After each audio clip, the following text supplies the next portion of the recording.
पर नजर डालते हैं। यहाँ पर कल के सत्र में खरीदारी दिखी थी, जेके टायर तेजी के साथ बंद हुआ था। इसके अलावा सीएट की बात करें तो यहाँ पर भी तेजी कल के सत्र में दिखी थी। शरण, क्या राय होगी आपकी इन दोनों ही टायर कंपनियों पर? जेके टायर 3% की तेजी के साथ कल बंद हुआ था और सीएट भी मजबूती के साथ ही बंद होता हुआ नजर आया था।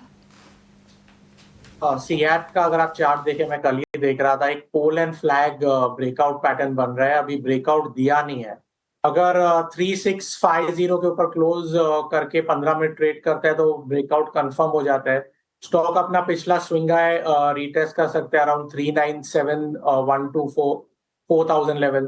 तो ये सीएट तो काफी पॉजिटिव लग रहा है, मूविंग एवरेज से भी अच्छा रिवर्सल देखा है, पोल एंड फ्लैग पैटर्न है। और आप एमआरएफ के भी चार्ट देखें, काफी अच्छा रिवर्सल की पैटर्न दिख रहा है।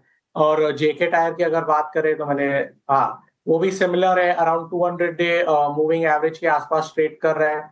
Again similar pattern, pole and flag pattern.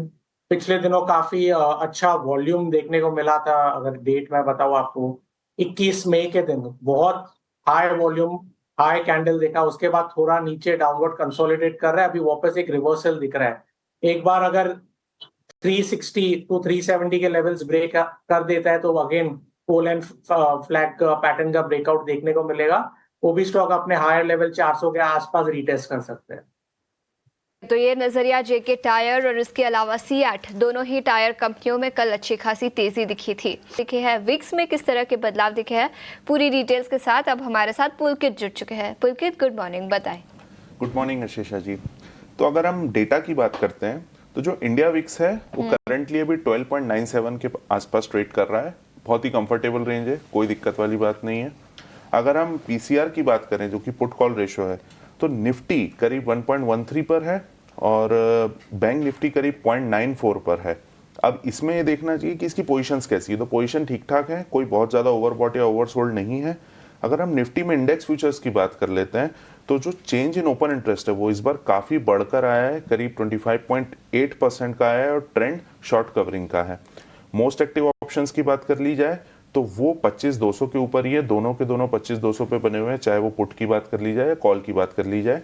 Trend अगर देखें पुट का तो पुट राइटिंग हो रही है, और अगर कॉल की तरफ देखें 25,200 में तो जो कॉल शॉर्ट्स करके गए थे अब वो शॉर्ट कवर कर रहे हैं, तो कॉल शॉर्ट कवरिंग देखी जा रही है। हाईएस्ट ऑप्शन ओपन इंटरेस्ट की बात की जाए तो पुट का 25,200 है और कॉल का 26,000 है।